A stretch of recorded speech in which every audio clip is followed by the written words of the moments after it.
Good afternoon. My name is Walt Griffin, Superintendent of Seminole County Public Schools, and welcome to our second Lunch and Learn. Today's focus is on elementary remote learning. Just a reminder, Seminole County has over 67,000 students, and I just want to acknowledge all of our teachers and all the team members, and certainly all the parents that have worked to make this fast transition from face-to-face learning to remote learning. I want to acknowledge that this change happened in a matter of 8 days, and I get asked a lot, what's the difference between the planning that took place for remote learning and for virtual school? For virtual school, we took 3 years to plan that entire program, and our teaching and learning department, with the help of our great teachers, turned this around in 8 days. So just special recognition for them as we get closer and closer approaching Teacher Appreciation Week. I also continue to get asked, are we going to have school in May? And I will tell you, I'm awaiting direction from the governor and from the commissioner. And within minutes of when I receive that direction, we will get something out to all of our families. But let's get on with today's topic of elementary remote learning. With us, I have 3 guests. I have our Director of Teaching and Learning with us, Dr. Gard Harold, and our 2 elementary executive directors, Dr. Cummings and Dr. Dellinger. Okay, so the first question, this one goes to Dr. Gard Harold. Dr. Gard Harold, what supports are available for parents who are struggling with technology? And it said, our parents, our students, our teachers, our administrators, everybody probably participated in arguably the largest educational reform in the shortest amount of time in the history of the world. So kudos to everyone. I know we're all working hard. We're all doing the best job we know how under the circumstances. And I think we all deserve to be giving ourselves and one another a pat on the back because it's not been easy. As a parent, I'm right there with you, and so I understand that this is challenging and that we will continue to do our very best. To the question about what supports are available for parents for online support, we do always have our SCPS help desk at 407-320-0350. But also there's some just-in-time support available for all of our students and parents. So in everyone's portal, they have what is called the academic support tile. And in that academic support tile, there is content for parents and for students to help you navigate some of the online learning. For example, if a student is unable to reach their teacher, there is a directory of specialists who have content expertise in everything, including ELA, math, science, and social studies, as well as world languages and all sorts of other subjects. So there is other support if you are unable to reach your teacher. There's also resources for parents on how to access and navigate Google Classroom, Google Hangouts Meet, eCampus, student email, and other resources. So we encourage parents to go with your child into their SCPS portal and check out the academic support tile, and we will continue to build things in there as we hear from parents that they need additional resources. Thank you, Dr. Gard Harold. Next question has come in for Dr. Dellinger. What tools will be used to determine what gaps in learning have resulted from students being at home, and how will those gaps be addressed? About the fact that distance learning is not the same thing as what happens in the classroom every day, and we believe that when our kids come back to school, that we will have some gaps in the learning. And so we're going to put back into place the same tools that we already use. For example, the best person to know the gaps are the teachers, and they'll be able to interact with their students and see what they're doing. We also have formative assessments that are aligned to our standards, and our Department of Teaching and Learning is refining those now with the idea in mind that we may have to go back and see what have we missed that we need to make sure that we cover moving forward. And then also we have some diagnostic tools. We have our iReady diagnostic that is used 3 times a year. And if we're back in school in August, we will definitely start with that. We also have the DRA, which is an assessment that can be given to students one-on-one to determine areas of concern and let us know what interventions need to be provided for those students. So all of those things will help us find out what gaps and what areas are in need of attention, and it's a very individualized way of determining how can we best support the students. And just as an aside to that, also, we have had some questions from parents concerned about retention. And so we want you to know that, all of our students have been out of school for the last few weeks. But whether or not a student would be retained would probably already have been a subject of discussion with your child's teachers and with the principal. And certainly this last part of the school year is not the sole determiner of that. So if you have any questions, you would definitely want to reach out to your child's teacher or to the principal and have that conversation with them. Thank you, Dr. Dillinger. Dr. Cummings, what are the instructional expectations for teachers?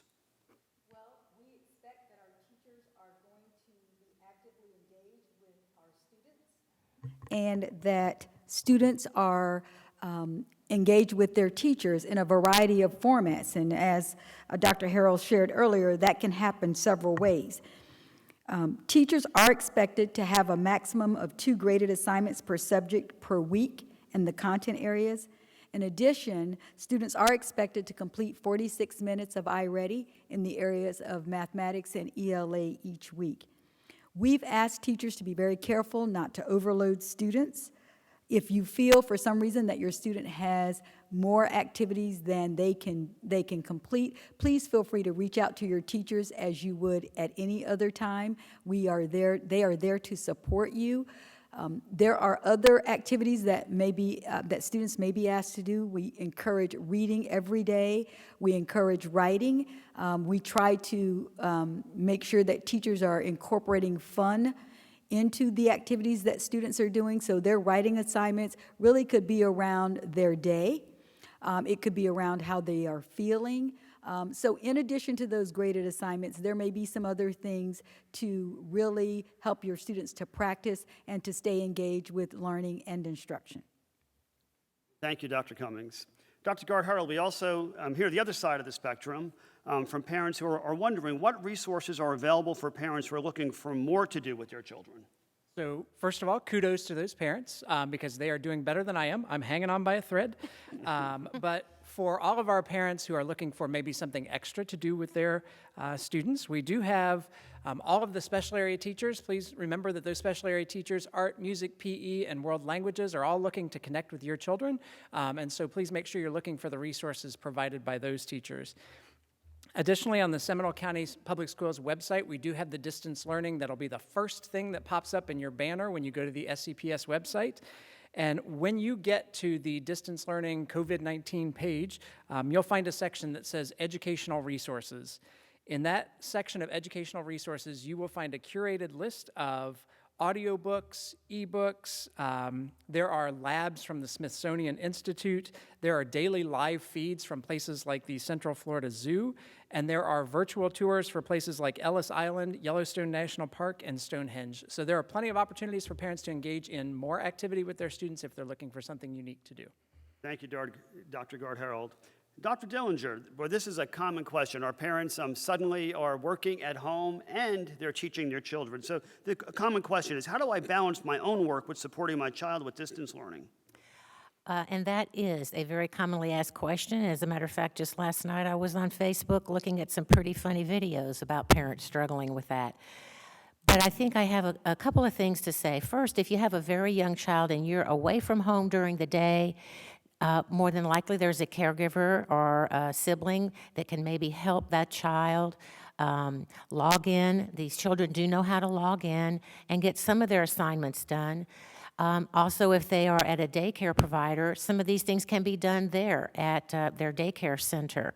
And then finally, if you're the one and only and you've got to support that child, then the most important thing to do is to set up a routine and let the child know each day what they need to do, and then find a time to just check in and make sure those things are happening. Play catch up on the weekends. We hear a lot of parents telling us that they use the weekend time to kind of get caught up on things and turn things in on Monday. And we're asking our teachers to really accept those kinds of things on Monday.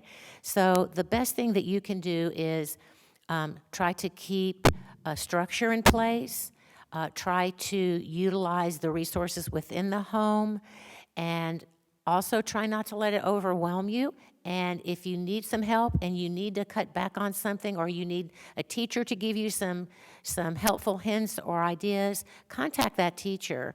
Our teachers, just like you, are also at home, and many of them have their own children, and they're doing the same thing. So they have a lot of empathy for these situations and are very willing to work with you. Thank you, Dr. Dillinger. I also want to add, I worked with a family last week. Mom works all day. She has an essential job. She comes home at night, and all of a sudden, the student needs to work for 3 hours on their schoolwork. I encouraged her, and she did, to work with the daycare provider to provide some academic time during the day, some structured time, because it's hard. These parents are working 8, 10, 12 hours. They come home. The kids, that's not the time for them to start their work, really. They're paying these providers good money. The providers can help out a little bit, too. Dr. Cummings, how are students being graded? Are students receiving grades for PE, music, and art? Yes, students are receiving grades for PE and art. Our grading system has not changed. It is aligned with our student progression plan. So students do receive grades of S's and N's in art, PE, and music that's satisfactory or needing improvement. Basically, in those subject areas, we're asking students to participate. It's good for them physically, it's good for them mentally. Some kids that may be feeling a little bit of stress, that activity is strongly encouraged. Students can demonstrate that through the arts, and we certainly encourage that. We have a very rich arts program in elementary school, and so we are encouraging students and families to be active. That could include going for a swim, taking the dog for a walk, bouncing the ball outside, but all of those activities are a part of what we have in our curriculum every day. And so we are encouraging kids to do that, and they will receive grades. That is nothing outside of what normally would happen in grading PE, art, and music. Also, for our content area grades, we are sticking with what we've done before. As you know, students do have to master standards, and the expectation is that students will continue to grow and to improve. And while students learn in different ways at different rates and different paces, we still expect student growth. And so we will continue to work in this new normal. We recognize that parents and teachers will have to make adjustments during this time, and we want to work with our parents and our students collaboratively to make that happen. But there will be grades. Students are accustomed to receiving grades, and I think we've asked teachers to be very clear with parents on what those graded activities will be, and to continue to work with students to help them be successful in completing those activities. I think the big message that we want to have and we want to give to our parents is students do need to participate. The expectation is that they will give us their best effort. They have been working with their classroom teachers. They have a strong understanding of their strengths and weaknesses, and we want to continue to help students grow academically. All right, thank you, Dr. Cummings. Dr. Gard-Herold, what virtual online learning options will be available to students when school resumes? So I do want to state for families, what we are experiencing right now is not virtual school. It is not virtual school. It is not homeschool. This is a response to a pandemic. And so what our teachers are putting out for our students is the best option that they have for students at this time.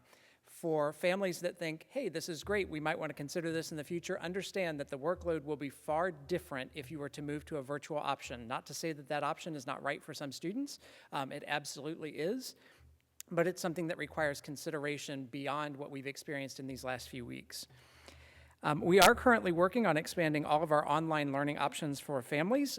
Our families in Seminole County have become accustomed to a certain level of flexibility in learning in their education pathways, and so this is an opportunity for us to look at all possible learning modalities for our students and consider other options as families start to see other available pathways for their students to learn and to engage with their classmates. Thank you. Okay, Dr. Dillinger, how do I ensure that my child stays on task when online? Popular question. Very popular question. And so it's important, just like you would normally when your child is at home in their room, perhaps doing homework, to know what exactly are they doing in there. And so One thing I would say to you is that it's most important to monitor your child when they are using the computer, when they're on the internet, when they're visiting websites and that kind of thing. Monitoring what they're doing. Have them be in a place where they're visible, where you can see what they're doing, when you can walk by and check out and see what's happening. The truth is that we from the district cannot monitor everything from your home. So if you are concerned about what your child, a website that your child might be going to, one suggestion is that you Google it and find out what you as a parent can do to institute parental controls for your home. Parents can control the router settings, can block sites, and if you are unsure how to do this, you might find an answer on Google, but we also can support you through the district. Our district is putting together some technical support which will be available on the website. And so I think it's a three-step process. Number one, there's no better resource than the parent monitoring what the child is doing, but then also some technical help so that you can make sure that your child's, using the internet appropriately and that your children are safe in doing that. Dr. Cummings, what type of summer learning options will be available for students and families? Well, we are currently in the process of making plans for summer school. We have several different options that are in the works. If we return to school, then of course we will follow our traditional style summer learning camp. If we do not return to school, then we are planning for additional distance learning activities and providing opportunities for students to continue their learning. So really it's dependent on where we are, but there is a plan for summer school, and we do plan to continue learning so that students can continue to improve. Another question for Dr. Cummings. Talk to us about kindergarten registration. So we are encouraging all of our parents, if you have kids entering kindergarten this year, to go online to register. If you go to the Seminole County Public School website and click on Enroll My Child, it will take you to a video that gives you some instructions on how to enroll. If you are a new student or if you're transferring from another school, that information is there. Everything you need to enroll your child in kindergarten is available to you. There has been questions about physicals. We know that some of the visits from the physicians have been placed on hold due to COVID-19. So please don't worry about not having the physical. We just would like for you to go on, start your process. The other required documents, please make sure that you have those documents available. You can upload them to the system. If you need support, please reach out to your zone school. If you need to have support with scanning documents, please schedule an appointment with your school so that they can assist you in ensuring that that happens. But it's very important that we have an accurate count of those students who will be enrolling in kindergarten this year. So please go online, and if you need support, feel free to call the school, and we will be more than happy to assist you. Thank you, Dr. Cummings. Before we transition to the Spanish portion of our Lunch and Learn, I want to thank Dr. Cummings and Dr. Dellinger, our elementary school executive directors, and our director of teaching and learning, Dr. Gard-Harrell. Thank you for being here. Okay, at this time, I'm going to turn the program over to Mrs. Minnie Cardona for the Spanish translation of our Lunch and Learn. Buenas tardes a nuestros padres. Bienvenidos a nuestro almuerzo y aprendizaje en el condado de Seminole. En esta tarde, el superintendente, Dr. Griffin, y las directoras ejecutivas de las escuelas primarias, con el director del Departamento de Currículo, contestaron preguntas sobre recursos y apoyo al aprendizaje de distancia en la escuela elemental. Primero quiero comenzar con lo que comentó el Dr. Harrell, que dijo que nos sentimos muy orgullosos de nuestros maestros, nuestros padres y la comunidad y nuestros estudiantes.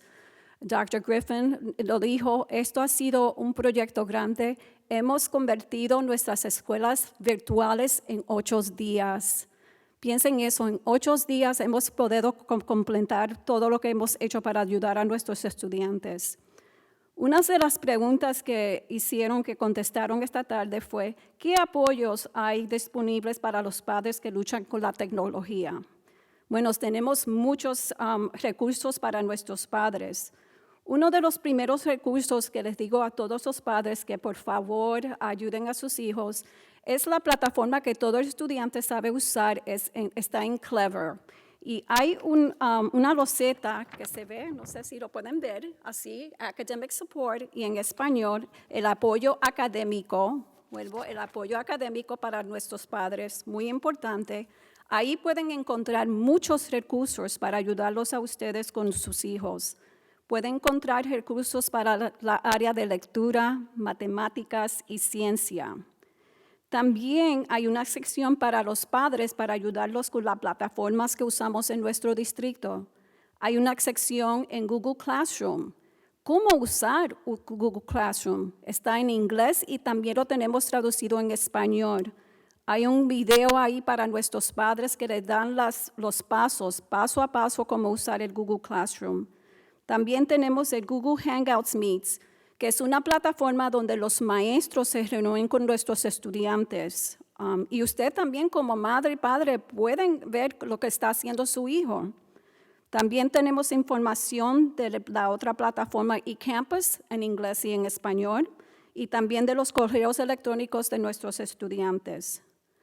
También hay otros recursos. Otra pregunta, ¿qué otros recursos los estudiantes pueden usar si ya han terminado todo su trabajo y quieren hacer algo extra? También tenemos en otra loseta ahí en esa misma plataforma recursos educativos. Y ahí pueden encontrar libros electrónicos, lecturas, cuentos que los estudiantes pueden escuchar en inglés, practicar el idioma. También pueden ver lo visual, las fotos. También hay laboratorios de aprendizaje para nuestros estudiantes. Alimentación diarias que deben de comer, descansar. También hay información del Zoológico de la Florida Central. Giras virtuales son fabulosas también. Y también hay información sobre los parques nacionales.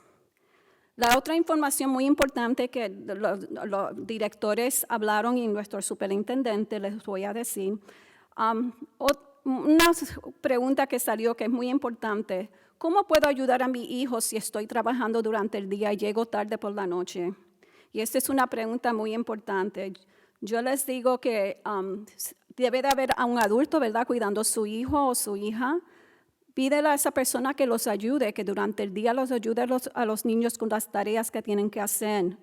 Si el niño está en un cuido también, pregúntale a ellos también si los puedes ayudar y darles un par de horas para que los estudiantes puedan hacer sus tareas. Eso es muy importante, tenemos que todos trabajar juntos. También hubo la pregunta, ¿cómo puedo asegurarme que mi hijo esté trabajando? Pues como madre también, es el momento perfecto para usted estar al tanto de lo que su hijo está haciendo, especialmente ahora con la parte electrónica, que asegurarse que su hijo está leyendo, está haciendo los trabajos que los maestros le han asignado a ellos. Todos los maestros se le han dado expectativas. Una de las expectativas es que cada estudiante va a recibir 2 notas por tarea, y es muy importante que sus hijos entreguen el trabajo. El trabajo puede ser algo que te van a entregar electrónicamente o puede ser una discusión que el maestro tenga en su Google Classroom cuando están ellos reunidos. También, además, los estudiantes han trabajado en iReady, saben que tiene que ser sus 46 minutos en lectura y matemáticas. Si tienen alguna pregunta, por favor, llame a la escuela, llame a la maestra de salón hogar o llame también a la maestra de ISO o el maestro de ISO de su escuela. Una pregunta muy importante que también el superintendente nos dio una respuesta es: ¿cuándo regresemos a las escuelas? Ahora mismo tentativamente estamos pensando el 1 de mayo, pero no sabemos. Al momento que el superintendente tenga toda la información, inmediatamente ustedes van a saber la respuesta. Otra información muy importante es la escuela de verano. Otra pregunta, estamos planificando para la escuela de verano. Tenemos un plan A y plan B. Si continuamos virtualmente, vamos a tener todo listo para nuestros estudiantes que sean selectos para el programa de verano. Otra información muy importante es para los padres que tienen niños en su casa que van a comenzar en jardín de infantes, kindergarten. Ya comenzamos con la registración. Es muy importante y les pido a nuestra comunidad hispana, a nuestros padres, Por favor, visita la página de web de nuestro distrito. Ahí pueden comenzar la registración. La información está en inglés y en español también. Y si tienen alguna pregunta de la registración, puede llamar al director de la escuela elemental que va a asistir su hijo o su hija. También pueden llamar, tenemos números telefónicos para ayudarlos a ustedes. Tenemos 2 líneas específicamente para la comunidad hispana y para nuestros padres del programa de ESOL. Es el 407-871-1115. Repito, 407-871-1115. Y el otro número es el 407-320-0245. De mi parte, pido que se cuiden, que estamos trabajando todos juntos. Estamos aquí disponibles para ayudar a todos nuestros padres y estudiantes. Gracias. Thank you, Mrs. Cardona. That concludes our elementary school Lunch and Learn. We look forward to seeing you next Tuesday at 12:30 for our middle school Lunch and Learn. Everybody have a great weekend. Thank you.